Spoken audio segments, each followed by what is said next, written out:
এটা ওখানে কন্ডিশন করা আছে, কন্ডিশন করা আছে। যারা ভেগে এখানে আসবে বিদ্রোহীতে, প্রথমেই অভিযোগ খাড়া করতে হবে। মমতার দলে যখন ভেগে যারা যেত অন্য দল থেকে, তাদের স্লোগান কি ছিল? উন্নয়নের জন্য এসেছে।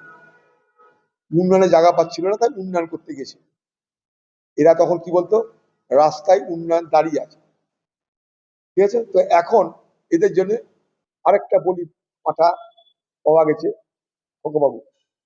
ঠিক আছে, তাকে এরা বাঁচিয়ে রাখবে, তাকে এরা কিছু করবে না, তাকে জিয়ে রাখবে। হবে না, গাল দিতে পার সুবিধা হবে। জলের মধ্যে যেমন জিওল মাছ, শিঙি মাছকে আমরা জিয়ে রাখি, খাই জ্যান্ত, হাওয়া হয়ে গেলে তার গল্প ছিল। যতক্ষণ জীবিত ততক্ষণ এই তো জিওল মাছ, এই তো শিঙি মাছ।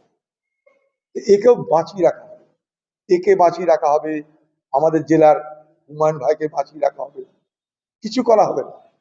আমি আবার বলছি, বাবরি মসজিদ নামক কোনো মসজিদ হবে না। মসজিদ একটা জায়গায় হাজারটা হতে পারে, কিন্তু বাবরি নামে, বাবরিকে সামনে রেখে নামকরণে বাবরি মসজিদ, এটা কোনোদিন হবে না। অথচ তাকে 29 সাল পর্যন্ত, আগামী লোকসভা আসা পর্যন্ত তাকে কিন্তু বাঁচিয়ে রাখতে হবে।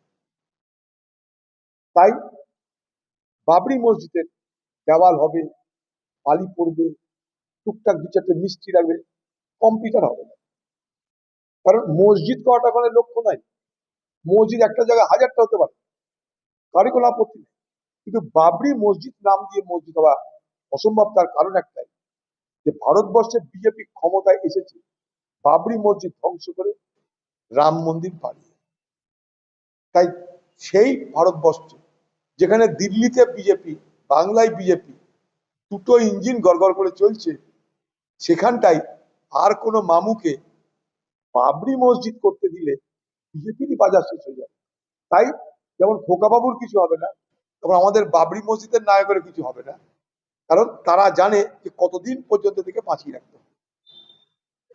তাই এত অভিযোগ, কিন্তু খোকাবাবু যেমন আছে তেমনই আছে, তার কিন্তু কিছু হচ্ছে না, তাকে কিছু করবেও না।